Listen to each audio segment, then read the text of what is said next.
think the one thing people underestimate about video games is that people think it's just playtime. But I always say that the one thing video games can give you that nothing else in entertainment can is that feeling of pride, right? Look what I did.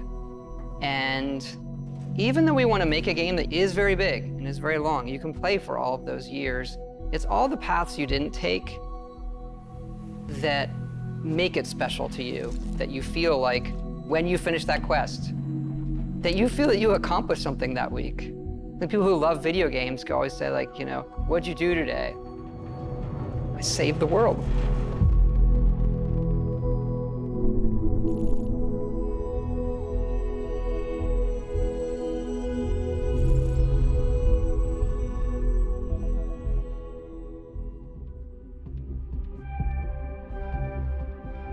We've been incredibly lucky to work with such a tight group of people for so long. Like, we're all friends. It's like a second family in a way. We all sort of know or get what a Bethesda game is. There's definitely this core group who's been working together for decades and knows how to make a BGS game. And then there's this, new generation of game developers who are coming in and working at BGS who grew up on those games those people made. For some people, those are the games that got them to go into the industry in the first place.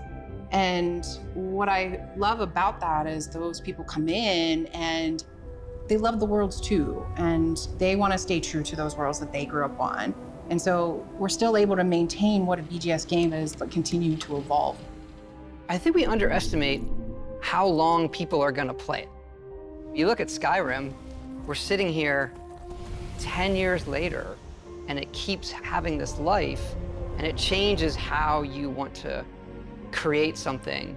Yeah, I feel like our games sort of have two lives, right? Like, we create this game and we put everything we can possibly put into it, tell the stories we want to tell, and build this world that's sort of a setup that when we hand it off to the players, they play it, but then they take it and make it their own. They tell their own stories, and then they make their own stories with our tools. I think it's the hallmark of our games that, you play it and my experience is going to be different than yours. I'm going to come in and tell you a funny story about something that happened to me. You may never have seen that because just a confluence of events. And I think that helps with the longevity, and it helps with that feeling of community in a lot of ways. It is a world that you get transported to that you can really make your own. And that's where, for me, the magic is, to do it for 2 decades and close to that for so much of our group. There's a big trust there that we know how we solve certain things together. We were doing Morrowind and looking at what we might do after that and beyond that. And we had a list of what are the other types of worlds we want to go to.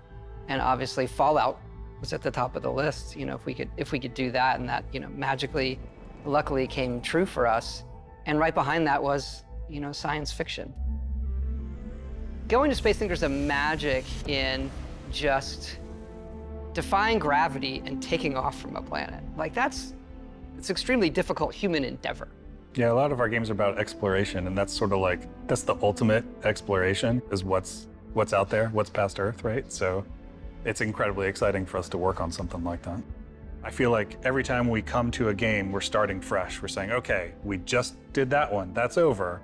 How do we make it better in every way? It's got a more realistic, science-based backing to it, whereas Skyrim is sort of an epic fantasy. This is a more grounded game and a grounded setting about exploration. So I think that gives us a different take on how we make everything. So that's sort of the thing you latch onto when we're making new areas, making environments, making characters. The mechanics of the world are entirely different, but there are similarities. And I think those are things we like. Like, we like playing first person. We like having all the coffee cups. We like being able to touch everything. Those moments make the whole thing believable. Being able to watch the sunset and nighttime come and just sit there and watch the world go by seems like it's not gameplay, but it is vital to how you feel through the rest of it. I also think that because it's based in a more realistic atmosphere, is like, you have a lot of people on our team who are super into certain things like robotics or engineering, and they can use this lifetime of knowledge they have gathered and then use it in their work. Everyone comes from, these different areas and brings stuff to the game that can make it in, and it all matters, from the rocks to the clutter to, what the spacesuits look like. It's, based on people's experience and sort of learning about how things work in the world and trying to apply it in a way that's believable for this universe. Yeah, it starts feeling so real to us. Like all you're saying, we do all that stuff, but then concepting like everything they eat, or the toys the children play with, or what are their bedtime stories? What is their art? What is their history? What is their entertainment? It is a universe, not just a game. There has to be an emotional trigger that occurs. And I think as time has gone on, we're able to paint an even better picture that triggers that emotional thing. We always have that step out moment into the world, so to say. Technology's changed, we've all changed. So our expectations when loading up a game, like, okay, I'm gonna step out and there's gonna be this moment. Us being able to do that and have it feel new every generation, every game, is something that is really special about what we do. I like to say that Starfield has 2 step out moments. It's cryptic. Our process of making it is a journey for us that is very, very rewarding.